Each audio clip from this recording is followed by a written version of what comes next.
জাতীয়তাবাদী ছাত্র দলকে স্পষ্ট নির্দেশনা দিচ্ছি, এরপরে যতদিন না পর্যন্ত এদের বিচার হয়, যতদিন না পর্যন্ত কলঙ্ক মুক্ত হয়, বরগুনার মাটিতে আর কেউ মিছিল করলে আপনাদের বিরুদ্ধে জবাব দিতে আহ্বান ইনশাআল্লাহ। সবাই আমাদের স্লোগান মাস্টার ডাকে, বাংলাদেশে গণমানুষের নেতা আছে। 17 বছর কষ্ট করছেন, এই জন্য চারটা পেতে পারেন, মানুষের জমি দখল করতে পারবো না পারেন।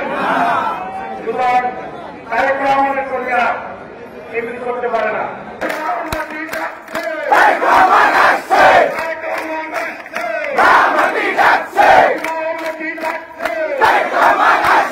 5 তারিখের আগে যে বাংলাদেশ, আজকে বাংলাদেশ এক না।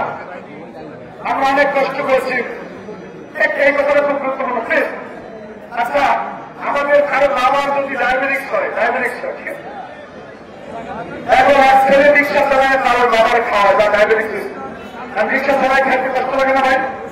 রিক্সা চালায় খাওয়াইতে কষ্ট লাগে না?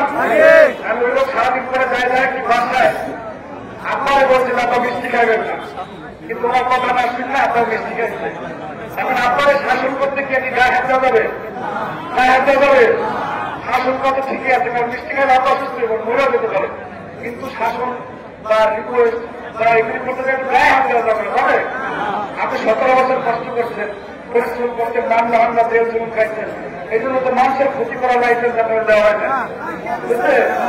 17 বছর কষ্ট করছেন, এই জন্য চারটা পেতে পারেন, মানুষের জমি দখল করতে পারবো না পারেন। সুতরাং তারেক রহমানের কর্মীরা এগুলি করতে পারে না। বরগুনার মানুষকে বোঝাতে হচ্ছে না আওয়ামী লীগের আপনার চরিত্র এক না। বরগুনার মানুষকে বাংলাদেশের মানুষকে বোঝাতে হবে বিএনপি আওয়ামী লীগ এক না। সুতরাং আপনাদেরকে বিষয় সজাগ থাকতে হবে। বাংলাদেশের আগামী নির্বাচনের নেতৃত্ব তারেক রহমানকে নিয়ে একটি স্লোগান দিব, কারণ সবাই আমাদের স্লোগান মাস্টার ডাকে, বাংলাদেশের গণমানুষের নেতা আছে।